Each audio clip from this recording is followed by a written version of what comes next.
beberapa hal yang ingin saya sampaikan. Bisa dilanjutkan, ya. Jadi yang pertama adalah terkait dengan ini saya dapat di Facebook ini ya. Jadi dan saya sangat memperhatikan hal-hal seperti ini ya. Jadi karena itu saya pastikan sendiri ke Pak Yandrianto, misalnya Deputi Infrastruktur terkait hal ini ya. Dan kebetulan ini mantan kantor lama saya juga begitu ya. Jadi penataan lab kok semena-mena gitu tanpa koordinasi dan komunikasi sebelumnya. Jadi selalu saya tekankan kepada tim Deputi Infrastruktur bahwa perencanaan dan eksekusi penataan infrastruktur itu wajib dikomunikasikan dan didiskusikan ya dengan berbagai pihak terkait. Baik itu kepala OR, kepala PR, karena mereka itu adalah pemakai ya. Kemudian manajer lab dan tim dari Deputi Infrastruktur itu sendiri. Karena manajer lab itu di bawah Deputi Infrastruktur ya. Tentu komunikasi dan diskusi ini tidak berarti bahwa Deputi Infrastruktur harus mengakomodasi semuanya, ya tidak mungkin ya. Jadi tetap harus diputuskan dan begitu diputuskan harus segera dilakukan. Karena kalau tidak dilakukan ya kita akan buang waktu terus begitu ya. Dan saya tahu karena saya juga orang yang periset biasa ya sebelumnya yang juga bekerja di pusat-pusat pusat-pusat di LPNK juga ya. Jadi ya ini harus kita lakukan ya. Nah, untuk itu ya tentu tetapi kita harus meminimalisir ya apa yang kendala yang mungkin memang akan terjadi dan memang karakter setiap lab dan setiap bidang tentu berbeda ya. Sehingga dalam konteks ini saya meminta sekali lagi seperti telah berapa kali saya sampaikan ke seluruh pimpinan khususnya di OR dan PR itu tolong disampaikan ke Sivitas Periset ya apa yang sedang direncanakan dan didiskusikan itu ya. Jadi karena pimpinan OR dan PR itu bagian dari manajemen ya. Jadi kalau istilah saya dulu kan tidak boleh ya manajer riset itu jadi tukang pos gitu ya, menyampaikan apa yang di atas ke bawah, tidak begitu ya gitu. Tetapi harus proaktif mengevaluasi, menata, membuat lebih baik ya, melakukan continuous improvement, mencari peluang dan juga memfasilitasi sivitasnya ya. Karena peran periset itu adalah nomor satu kalau di lembaga riset ya. Meskipun kita tidak berarti kita mengakomodasi mau-maunya semuanya, tidak bisa begitu juga ya gitu. Karena apa? Karena khususnya terkait dengan infrastruktur riset ya. Kita ini kan selalu problem infrastruktur kurang, duit kurang, dari dulu komplainnya hanya itu, ya kan? Padahal sebenarnya problemnya bukan di duit kurang, problemnya adalah karena semua mau sendiri, begitu ya. Padahal di luar negeri tidak ada yang seperti itu juga, gitu. Apalagi untuk lembaga riset yang besar seperti BRIN, fasilitas infrastruktur itu pasti dikelola tersentral, ya. Tidak mungkin dikelola sendiri-sendiri seperti di kampus, ya. Gitu. Di kampus pun untuk fasilitas besar itu pasti seharusnya ya dikelola terpusat, ya. Sehingga apalagi untuk BRIN yang skalanya nasional, di mana BRIN tidak untuk periset BRIN, ya. Saya ingatkan lagi, BRIN itu untuk periset seluruh Indonesia, termasuk dari komunitas, dari industri, dan sebagainya. Jadi infrastruktur yang ada di BRIN tidak hanya untuk memfasilitasi periset BRIN, gitu ya. Periset BRIN hanyalah salah satu pemakai potensialnya. Sehingga sebagai konsekuensinya, seluruh infrastruktur, pemeliharaan, dan operasional, termasuk biayanya, itu memang harus dikelola terpusat dan harus kita atur sehingga itu tidak menjadi milik kelompok, tidak menjadi milik apalagi personal dan sebagainya ya. Jadi sudahlah kita lupakan praktek-praktek masa lalu kita yang memang itu tidak seharusnya seperti itu ya gitu. Nah tetapi kalau kita sangat mengharapkan ada masukan dan usulan penataan, apalagi kalau terkait ada infrastruktur baru, oh kita harus punya ini nih, gitu ya, itu tolong segera disampaikan juga. Nah untuk kasus yang yang di medsos ini, jadi lain kali kalau ada begitu lebih baik langsung ngomong ke saya aja, kan lebih cepat ya kan, gitu. Kalau begini kan jadi malah malu nanti ya, meskipun saya tutup ya, gitu, karena saya kenal juga secara personal gitu ya, gitu. Ini kan malu bahwa sebenarnya sejak 20 sejak jauh sebelum Lebaran itu sudah didiskusikan dan saya tahu itu sudah didiskusikan gitu ya. Karena yang di Serpong itu secara khusus ya, ini yang terkait material science ya, itu saya sangat kawal meskipun saya tidak selalu sempat untuk melihat dari dekat, tapi dalam beberapa kesempatan saya lihat dari dekat juga ya. Jadi memang ini salah satu yang harus kita kelola terpusat karena ini sangat high cost ya, sangat high cost dan kalau dikelola sendiri-sendiri seperti dulu ya pasti utilisasi rendah karena periset itu tidak mungkin bisa pakai alat. Semua fitur dari alat itu nggak mungkin setiap periset bisa. Mereka pasti hanya bisa memakai sejauh yang mereka pernah bisa ya gitu. Jadi ya memang karakternya begitu gitu, apalagi alat sekarang itu selalu banyak yang multifungsi ya. Jadi tolong kalau ada masalah seperti ini lebih baik langsung disampaikan saja ya, daripada disampaikan keluar kan tidak jadi ya hanya mengundang istilahnya mengundang simpati gitu ya, tapi hati-hati gitu ya. Kalau kita playing victim ya kan, kalau ketahuan keliru itu pembulian netizen itu luar biasa loh ya gitu. Tapi kan kalau orientasi kita mau memecahkan masalah lebih baik langsung disampaikan, WA ke saya, WA ke siapa kan pasti banyak yang kenal ya gitu. Jadi silahkan, WA saya itu ada di Intralipi, kalau Bapak Ibu search pasti ada WA saya gitu ya, dan insya Allah saya balas gitu.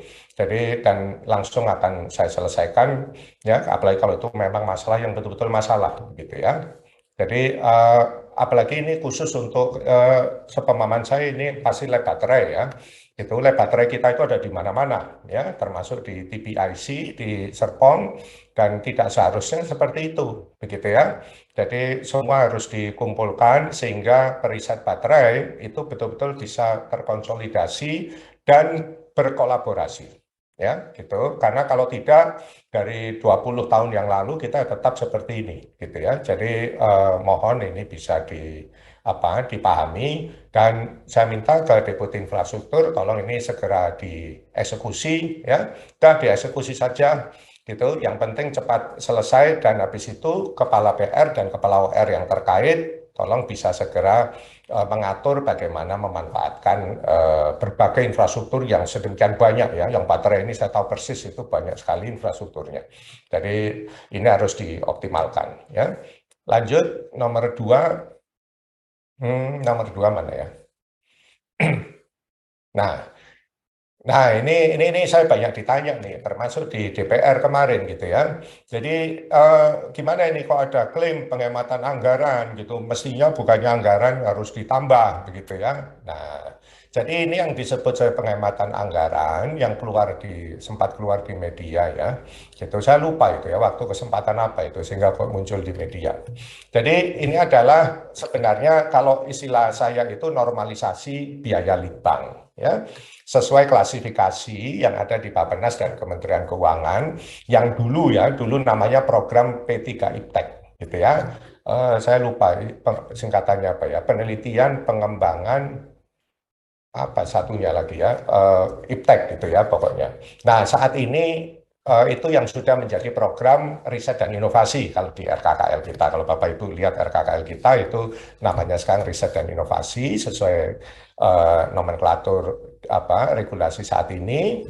Dan kalau kita kembalikan di klasifikasi tersebut pada 2018 itu memang pagungnya itu 26 triliun yang tersebar di 72 kementerian lembaga. Dan lebih besar lagi di tahun 2019, 2020, dan 2021. Gitu ya. Nah, tetapi di 2022 ini, yang program riset dan inovasi itu yang hanya yang ada di BRIN, karena nggak ada yang lain ya. Gitu, itu 6,254 T, gitu ya. Tetapi masih ada dana abadi ya, imbal hasil maksud saya, dana abadi riset yang juga dikelola BRIN melalui deputi fasilitasi. Ya, kemudian ada dana riset dalam tanda petik yang di dana pendidikan ya, itu yang memang kita kembalikan sejak bulan Mei tahun lalu itu sebesar 1,5 T di Kemdikbud Ristek ya, itu ya total itu sekitar 8 T ya. Jadi 8 T itulah apa ya 7-8 T lah ya gitu, sehingga ya kalau dikurangi 26 ya 19 T itu begitu ya, itulah yang disebut dalam tanda petik penghematan yang ada di media itu. Ya tentu ini interpretasi bisa macam-macam, tetapi kalau dari sisi apa teman-teman Kementerian Keuangan ya ini memang penghematan gitu ya, karena tadinya orang yang mengklaim melakukan program riset dan inovasi ada 26 T, oh, sekarang cukup sekian gitu ya. Dan semua bisa melihat kan dengan uang sekian kita bisa melakukan banyak hal gitu ya. Eh, banyak sekali hal yang kita bisa lakukan ya, bahkan memfasilitasi banyak pihak ya, meskipun kita tidak bagi-bagi anggaran seperti dulu loh ya, di internal, di teman-teman di internal tidak ada yang dapat alokasi coupling khusus seperti dulu lagi gitu ya. Semua basisnya harus kompetisi dan sebagainya. Ya memang seharusnya begitu gitu ya. Kalau tidak ya itu tadi 26 T ya pasti habis ya habis saja begitu ya. Dan memang sejak awal saya sangat berhati-hati terkait dengan penambahan anggaran ini. Karena bagaimanapun juga itu bisa mendorong kita ke arah yang kurang baik ya. Jadi apa lebih baik kita melakukannya secara bertahap ya. Toh apa yang sudah direncanakan di program-program dan berbagai skema yang ada di BRIN, nah semua bisa dilakukan juga begitu ya. Dan sejujurnya ya khususnya untuk tahun ini ya, karena teman-teman juga sempat terblokir APBN-nya karena perubahan nomenklatur dan sebagainya, ya penyerapan kita belum terlalu bagus juga ya, gitu. Jadi tapi itu ya saya tidak terlalu menuntut karena memang kita masih dalam proses untuk apa menyesuaikan ya, semua pihak saling menyesuaikan dengan skema yang baru sehingga masih belajar ya. Tapi saya bayangkan kalau tahun depan kita sudah bisa jauh lebih, istilah saya lebih apa lebih optimal dengan pemakaian tetap dalam koridor regulasi dan secara bijak ya gitu. Insya Allah 2024 kalau memang di apa, dan menurut saya kan banyak ya program-program yang sangat kuat justifikasinya, itu akan kita mintakan tambahan ya. Jadi sudah, kalau masalah tambahan itu insya Allah itu tidak sulit ya, tidak sulit ya, selama memang programnya kuat justifikasinya ya. Gitu. Kemudian lanjut nomor 3 masih ada. Oh ya, ini nih yang penjelasan atas masalah Inuki ya. Nah, jadi ini juga sempat ramai juga kan, gitu minggu lalu ya. Jadi sebenarnya kita, jadi saya sampaikan ini Senin ya, Senin yang lalu kami sudah mengadakan pertemuan khusus ya dengan tim Pak Dirut, Pak Eri, PT Inuki, dan juga tim dari Deputi Infrastruktur ya hari Senin lalu. Makanya hari Senin kemarin saya belum bisa sampaikan karena saya ingin menunggu dulu hasil pertemuan itu ya. Kemudian jadi perlu saya sampaikan, jadi sesuai hasil investigasi kita sebenarnya jadi sebenarnya sejak tahun lalu saya juga sudah evaluasi ya terkait semua kerjasama, salah satunya dengan PT Inuki. Ya, jadi PT Inuki selama ini memang beraktivitas di kawasan nuklir Serpong itu tanpa ada PKS ya, tidak ada PKS ya sejak dulu gitu. Padahal PKS ini sangat krusial gitu ya, karena PKS ini harus mencakup pengaturan hal-hal teknis ya terkait eh, aset, bagaimana dan siapa yang bisa mengakses kawasan, dan juga bagaimana siapa yang boleh masuk ke reaktor gitu ya, karena reaktor itu sebenarnya sumber dari katakanlah apa iodium misalnya yang akan diproduksi Inuki ya. Jadi ini perlu begitu ya. Dan sebenarnya sejak tahun lalu kita sudah minta PKS ini segera diselesaikan gitu ya, karena ini bagian dari standar keamanan kawasan nuklir gitu, sesuai regulasi yang memang selalu disampaikan ke saya oleh teman-teman Batan sebelumnya, tolong itu dan ya ini saya lakukan betul begitu ya gitu. Tapi ya saya kan baru tahu ternyata kan selama ini artinya itu tidak konsisten dilakukan gitu ya, karena ternyata mitra PT Inuki yang sudah bermitra sejak 5 tahun yang lalu itu keluar masuk tanpa kita ketahui gitu ya. Jadi itu ketahuan kan bahwa itu bukan pekerja dari PT Inuki misalnya ya, bukan karyawan PT Inuki tapi mitranya. Gitu. Selain itu juga Inuki melakukan pekerjaan di luar produk-produk yang berbahan baku nuklir gitu. Lah ya itu kan tidak bisa begitu, karena kan workshop yang terkait alat berat saja sedang diintegrasikan, disatukan, menjauhi reaktor itu, ya kan, yang di kompleks Serpong ini, ya. Karena ini kan bagaimanapun juga yang menimbulkan kerentanan keamanan, ya. Dan tentu ini tidak bisa ditoleransi, ya. Lanjut, masih ada lanjutannya pasti.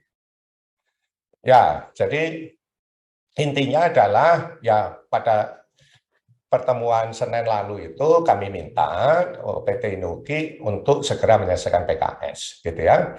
Dan karena PT Inuki menyampaikan hal-hal yang menurut saya itu bertentangan dengan fakta, gitu. Jadi sejujurnya sejak eh, kalau saya atau BRIN ya tidak bicara itu bukan berarti tidak ada masalah gitu loh ya. Kita itu tidak ingin mempermalukan teman-teman kita sendiri begitu. Tapi kalau kemudian pada ngomel keluar ke media, oh ya kita sampaikan apa adanya gitu ya. Jadi semua yang menjadi polemik itu kan sebenarnya karena banyak masalah gitu ya. Kalau nggak ada masalah ngapain kita atur-atur sampai kita ubah sedemikian rupa ya, termasuk Eijkman gitu ya. Jadi masalah itu sedemikian besar, sedemikian ya bermasalah gitu ya. Dan itu nggak hanya masalah perdata, banyak kasus itu bisa jadi masalah pidana ya kan. Dan karena kita ingin menjaga teman-teman, itu sebabnya kita tidak ingin genit-genit ya, ngomong ke media, oh kita tata ini karena dulu di sini banyak begini, ngapain juga kita ngomong begitu ya kan. Kita ingin, bukan kita melupakan apa ini namanya, tapi kita ingin melihat masa depan lah. Ya, kita udahlah yang masa lalu biarkan berlalu. Gitu kita perbaiki, kita menuju ke arah yang lebih baik untuk masa depan. Ya, jadi pada pertemuan Senin kemarin, ya langsung saya sampaikan bahwa karena kalian sudah mengungkap ke media, ya saya bisa ungkap semuanya, gitu ya, dan saya ungkapkan setelahnya, gitu. Dan kalau perlu kita bisa lapor polisi loh ya, saya bilang begitu, gitu ya. Jadi karena itu akhirnya Inuki menjadi lebih serius, ya, berkomitmen untuk menyelesaikan PKS. Dan selama PKS belum ditandatangan, PT Inuki berkomitmen untuk tidak melakukan operasional di dalam kawasan, ya, gitu. Karena tidak ada dasarnya, begitu ya, tidak ada dasarnya. Dan apapun, kalau masalah keamanan, masalah regulasi, ya harus ada dasar hitam di atas putih, ya, itu namanya profesional, ya. Jadi bukan sekedar omongan di mulut, ya. Jadi, nah, tapi yang penting perlu saya tekankan, dan itu yang sudah saya sampaikan di media, yang mungkin Bapak Ibu juga sudah baca ya. Jadi ini tidak akan mungkin mempengaruhi pasokan, misalnya ya, radiofarmaka ke rumah sakit, kan itu disampaikan, oh nanti pasien mati, BRIN yang salah gitu loh. Nah, ya mohon maaf ya, untuk urusan seperti ini kan saya bukan orang awam gitu ya. Jadi ini tidak mungkin terjadi, karena PT Unuki itu sudah nggak berproduksi kok, ya. Gitu, tidak berproduksi dari berapa bulan kan, cukup lama gitu ya, karena izin produksinya memang sudah dicabut gitu ya oleh BPOM dan Bapeten karena ketidakmampuan mereka memenuhi standar JPOB ya, gitu. Apalagi kalau kita bicara PT Inuki tidak pernah melakukan pengolahan limbah nuklir ya, seperti yang diwajibkan di Undang-Undang 10 tahun 97, sebenarnya ini pidana ya, gitu. Jadi dan padahal itu ada di kawasan kita, yang ada Bapak Ibu, periset kita gitu loh ya. Jadi kan yang kita pikirkan itu Bapak Ibu ini gimana ini, gitu kan. Tidak ada yang bisa menjamin itu limbah itu, gitu. Karena mereka diam-diam saja tidak melakukan apa-apa, begitu ya. Jadi dan sebenarnya sejak tahun lalu saya sudah banyak diskusi dengan Menteri BUMN, Mas Erik, dengan Wamen BUMN yang ngurusin holding kesehatan ya, Mas Pahala ya. Bahkan saya tawarkan udah itu saya ngurus dah, saya nggak minta duit juga, kalian kita yang dekontaminasi ya. Saya dan teman-teman nuklir kita yang akan mengambil alih itu kita bersihin, kita dekontaminasi dengan biaya BRIN dah. Nggak usah lama-lama gitu ya, biar masalahnya cepat selesai. Karena kalau buat saya Inuki tidak mungkin bisa melakukan itu, karena itu kan perusahaan sudah nggak jelas ya, sebenarnya bangkrut ya secara teknikal ya, gitu. Jadi masalahnya seperti itu, dan sebenarnya saya tidak ingin mengungkap masalah-masalah yang seperti ini ya, karena ini kan sebenarnya ya bagian dari aib kita juga begitu ya di masa lalu. Jadi Tapi ya kalau memang terpaksa harus dibuka, ya kita buka, nggak ada problem gitu ya. Gitu. Nah, memang di situ ada juga masalah utang piutang ya. Jadi karena Inuki sesuai penetapan dari Kementerian Keuangan itu memang menunggak utang sewa lahan karena seharusnya mereka harus bayar sewa lahan. Ya, sejak 2016 dengan total hampir 9 miliar ya apa tunggakannya itu. Nah, tentu pada saat itu Deputi Infrastruktur karena melihat Batan pasti ada proses likuidasi dan tagihan itu kan pasti jadi macet dan itu pasti jadi apa temuan kita yang tidak akan pernah bisa diselesaikan. Karena itulah pada saat itu diputuskan pembayaran apa ini tagihan bahan bakar nuklir yang 8, berapa M dari Inuki itu kemudian juga kita kita pending gitu ya. Jadi kita akan melakukan pembayaran setelah dilakukan pemeriksaan BPKRI dan itu sudah ada ya. Dari pemeriksaan kemarin BPKRI memerintahkan untuk bayar. Nah, kalau kita diperintah untuk bayar ya kita bayar gitu ya. Gitu, tetapi tentu proses itu harus kita lakukan baru bisa kita lakukan setelah proses administratif ya. Sekarang kita sedang melakukan proses administratif likuidasi ya 5 entitas ya Kemristek, Batan, BPT, 8 BT ya itu insya Allah ini segera selesai. Setelah itu baru neracanya yang dilikuidasi dan kemudian dialihkan ke BRIN itu jelas sehingga kita baru akan bisa bayar ya dan tentu kita akan bayar gitu ya.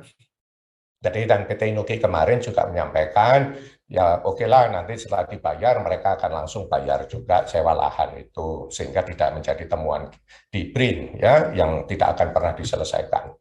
Ya mungkin itu ya penjelasan di Inuki. Lanjut masih ada nggak nih? Oh, masih ada nih. Ah, ini saya dapat ini juga nih ya. Jadi dari pegawai pelajar nih. Pegawai pelajar khususnya yang di dalam negeri nih ya. Ya yang di dalam negeri. Jadi pegawai pelajar kita, jadi yang tubel ya maksudnya, tugas belajar yang di dalam negeri itu kesulitan untuk mengakses berbagai fasilitas atau bekerja bersama di pusat riset ya. Dan ada beberapa pimpinan OR maupun PR ya yang ya saya nggak tahu apakah mempersulit atau oh nggak boleh karena kamu tubel gitu ya misalnya oh kamu kan punya uang sendiri gitu udah kerjain sendiri gitu ya. Jadi pada kesempatan ini saya sampaikan sekali lagi untuk para pimpinan OR dan PR ya BRIN itu ada untuk semua periset di negara ini ya. Kita aja mendorong mahasiswa, orang kampus, dosen untuk kerja bareng di BRIN. Nah ini kita sudah punya mahasiswa yang notabene orang BRIN, kok malah dipersulit itu namanya masih pakai mindset lama ya. Jadi please deh tolong ya itu justru mereka itu harus kita fasilitasi. Itu prioritas untuk difasilitasi gitu ya. Jadi dan justru yang harus kita manfaatkan gitu kan banyak pimpinan RPR yang nggak kenal kampus nggak kenal mitra luar negeri kan manfaatkan itu teman-teman mahasiswa itu untuk jadi jembatan membangun kolaborasi dengan kampus di dalam maupun di luar negeri termasuk yang sedang tubel di luar negeri ya kalau perlu dikontakin meskipun mungkin belum tahu dia akan masuk PR kita atau tidak. Tapi kalau kita tahu bidangnya sesuai dengan bidang riset di pusat riset kita, ya why not? Kenapa tidak apalagi kalau kenal gitu ya, secara personal gitu, dimanfaatkanlah itu ya. Jadi dan OR serta PR itu tidak punya fasilitas riset, bangku kursi saja nggak punya ya. OR dan PR itu hanya punya SDM dan itu adalah aset terbesar Bapak Ibu di OR dan PR ya gitu. Sedangkan fasilitas termasuk fasilitas riset itu semua dikelola oleh Sestama dan Deputi Infrastruktur sehingga tidak bisa Bapak Ibu melarang juga orang lain aja boleh dan kita dorong-dorong tuh pakai. Kenapa ini orang yang notabene teman sendiri hanya karena berstatus tubel jadi dipersulit gitu ya. Jadi mohon maaf nih kalau saya keliru ya, tapi mohon ini harus diubah mindset ya, mindset PNS ini diubah ya, yang selalu berusaha ininya sendiri, dikekepin sendiri dan sebagainya itu diubah lah ya. Itu kita ini dibayar untuk memfasilitasi masyarakat gitu ya, termasuk teman-teman pegawai pelajar kita itu ya. Dan nggak usah terlalu hitung-hitungan juga begitu ya. Jadi ya kalaupun orang ya itu istilah saya selalu, mohon maaf kalau kurang baik ya, mental care itu harus dihilangkan. Gitu ya, nggak usah lah hitung-hitungan apa ijir-ijiran, oh itu kamu keluar berapa ini, jangan begitu. Kita ini kan harus memperbanyak kolaborasi. Ya, gitu kita nggak tahu saat ini mungkin dia kita perlu mereka perlu dia tahun depan mungkin kita balik yang perlu mereka gitu loh ya. Jadi tolong hal-hal seperti ini jangan sampai terjadi lagi ya. Jadi ya memang ini perubahan mindset, saya tahu perubahan mindset, perubahan budaya itu tidak mudah gitu ya, tapi ya harus kita lakukan bersama-sama, saling mengingatkan ya. Masih ada mungkin, oh terakhir kayaknya masih ada deh, ya. Ini nih. Nah ini juga nih, ini agak krusial ini ya. Jadi kemarin saya mendapat informasi ya. Jadi untuk jelasnya sebenarnya saya panggil Bu Yeni ya, Kepala Pusyantek nanti nggak tahu saya jam berapa ya hari ini, gitu. Jadi ada teman-teman yang mendapatkan pendanaan eksternal, saya sampaikan saja lah ya dari kelapa sawit ya BPDKS gitu ya, dan mereka bingung ini harus diterima melalui OR atau dengan pihak lain gitu, dan ternyata pihak lainnya Pusyantek. Nah ini perlu saya sampaikan, ini tidak boleh ya, tidak boleh. Jadi pendanaan eksternal untuk tujuan riset harus diterima melalui DIPA-nya organisasi riset.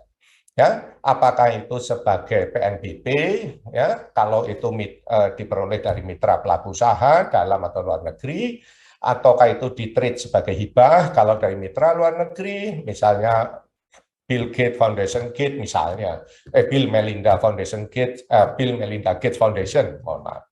Ya, atau melalui RPL, rekening penerimaan lainnya, kalau misalnya dari mitra dalam negeri yang non pelaku usaha, ya, misalnya dari Tore, dari yayasan apa dan sebagainya, ya, termasuk BPDKS, gitu ya. Nah ini perlu saya sampaikan nih, kalau PNBP ya terkait riset ya, jadi sesuai dengan apa izin dari Menteri Keuangan yang saya lampirkan di situ ya.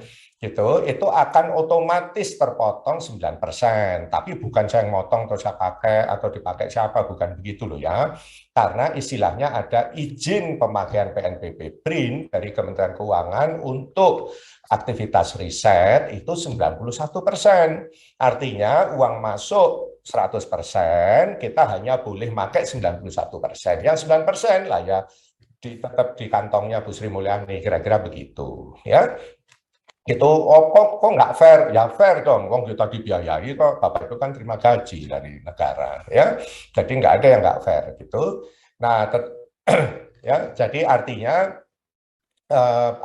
ya seperti itu, artinya Bapak Ibu akan terpotong secara real 9%. Tapi ini legal ya. Sedangkan kalau untuk hibah dan RPL itu Bapak Ibu bisa memakai sampai 100% gitu ya. Bisa pakai sampai 100%. Nah, kemudian jadi semua pemasukan dana eksternal itu pasti harus ya dan pasti masuk ke rekening lembaga yang terregistrasi. Jadi nggak ada lagi kita nggak mentoleransi ada yang masuk ke koperasi, ada yang masuk ke rekening pribadi. Kalau itu terjadi saya proses. Ya. Jadi kalau kemarin-kemarin saya lupakan, ya kan, kita akan move forward, kita ingin lihat ke depan yang lebih baik. Tapi kalau sudah diberitahu masih ada yang melakukan, itu saya proses, ya, gitu siapapun. Dan ini dikelola sama halnya dengan DIPA, ya. Jadi tidak ada apa. Saya tahu banyak yang berpikiran, oh ini dana eksternal, artinya kita mestinya bebas pakai gitu. Oh, ini dana LPDP, artinya kita bebas pakai. Tidak. Ya kan, saya Dewan Penyantun LPDP, saya tahu persis aturan LPDP dan kita ikut bikin sejak awal. Ya, meskipun di LPDP kita perbolehkan dipakai untuk ini dan itu karena LPDP bisa diakses semua orang, termasuk orang swasta. Gitu. Tapi begitu masuk ke kementerian lembaga, itu akan jadi DIPA. Ya, sehingga dikelola sesuai aturan SBM standar biaya masukan Menteri Keuangan ya, jadi itu harus clear semuanya ya. Jadi hilangkan itu ya, dana eksternal itu dana bebas yang bisa dikelola sendiri gitu. Kalau mau bebas ya ya sudah, jangan minta gaji setiap tanggal 1, kira-kira begitu kalau bahasanya orang Kementerian Keuangan ya. gitu. Nah, karena itu kepala OR, kepala PR, sekali lagi pimpinan OR dan PR, manajer riset itu harus mengelola secara bijak dan berhati-hati. Ya, meskipun ya tentu harus mengutamakan kegiatan yang mendapatkan dana eksternal itu, tapi tidak berarti ya misalnya dapat dari BPDKS 1M, bukan berarti 1M itu hanya untuk dia, tidak begitu ya. Hanya untuk kelompok itu, tidak begitu ya kan. Kan pasti bikin sehingga dapat 1M, bikin RAP waktu dapat 1M itu kan pasti ngawur, tidak mungkin itu bisa benar ya kan, karena riset gitu loh ya, apapun tipe risetnya, mau apa riset yang aplikatif sekalipun ya, tidak mungkin itu memang oh saya pasti habis 1M, tidak mungkin karena kita bukan untuk berproduksi tapi untuk melakukan riset gitu, sehingga pasti ya jadi dibuat ad cost saja seperlunya, memang perlunya oh ini berlanjut ya sudah biayai kalau bahkan kalau perlu kalau kurang tapi itu penting ya ditambahi gitu loh ya, gitu karena memang begitulah sifat dari pembiayaan riset ya gitu. Jadi dan pembiayaan riset itu kan kompleks ya, itu terkait SDM dan infrastruktur juga. SDM kan sudah diongkosi Buses, infrastruktur sudah diongkosi oleh Deputi Infrastruktur, jadi jangan merasa bahwa itu milik hanya mereka ya, jadi seperti itu. Dan semua harus berpikir ya jangka panjang dan profesional. Artinya apa? Perolehan dana eksternal itu harus jadi strategi di OR dan PR untuk memastikan keberlangsungan dari riset, aktivitas riset, dan bagian dari pengakuan atas aktivitas riset kalian. Gitu ya. Yang kelompok yang tahun ini dapat BPDKS, tahun depan pasti nggak dapat, saya jamin, ya kan? Yang tahun ini dapat dari apa mana belum tentu dapat tahun depan, ya kan? Mungkin kelompok lain, gitu. Jadi kita harus berpikir begitu. Oh tahun ini mungkin saya yang bawa uang, tapi jangan terus jumawa tahun depan mungkin saya yang akan ganti di apa ini namanya di support dari teman sebelah misalnya ya. Jadi harus berpikir begitu, jangan oh karena saya bawa uang, uangnya harus saya pakai ya. Hilangkan pikiran seperti itu. Ya, itu gunanya ada pimpinan OR dan kenapa anggaran dana eksternal itu harus masuk di DIPA OR gitu ya, supaya OR dan PR itu harus menjadi fasilitator ya, bukan cuma jadi bos ya. Kalau kita nggak perlu bos, periset itu nggak perlu bos gitu ya, periset itu perlunya fasilitator yang memfasilitasi ya gitu, supaya bisa melakukan riset dengan makin baik ya, membuat strategi bersama untuk bisa berkompetisi ya kan, dan risetnya juga bisa lebih berhasil ya. Jadi nah yang penting terkait dengan Pusyantek ini ya, jadi perlu saya sampaikan nanti, saya sampaikan ke Bu Yeni juga, jadi Pusyantek tidak boleh menjadi perantara dana eksternal semacam ini ya, dan OR juga tidak boleh, riset juga tidak boleh memakai itu ya. Saya tahu dulu mungkin melakukan itu, tapi itu dulu, sekarang tidak boleh karena itu adalah praktek cuci uang ya, makanya dipotong 11% kan untuk bayar PPN atau apapun lah ya gitu, jadi tidak bisa ya, itu adalah praktek cuci uang ya. Jadi hal-hal seperti ini tidak boleh kita lakukan lagi karena ini tidak akan membangun ekosistem riset dan inovasi yang baik dan benar ya, dan mendorong kita melakukan hal-hal yang makin keliru nantinya ya. Jadi itu tidak boleh dan itu akan saya sampaikan, sehingga kalau secara khusus kalau yang kontrak dengan BPDKS saya sudah minta apa kepala OR terkait dan apa BPK BRIN ya untuk bisa membantu menata ulang ya, kontraknya kan belum jalan atau sebagian malah belum kan, jadi tata ulang gitu. Jadi nanti saya akan bilang juga ke BPDKS gitu, mesti tidak boleh ada pihak ketiga, uangnya di pihak ketiga kan, dan nanti itu sama saja nyuci uang, akhirnya uangnya bisa apa aja ya, bisa dipakai apa aja itu sebenarnya. Jadi kurang lebih seperti itu. Ini terakhir sepertinya ya. Coba.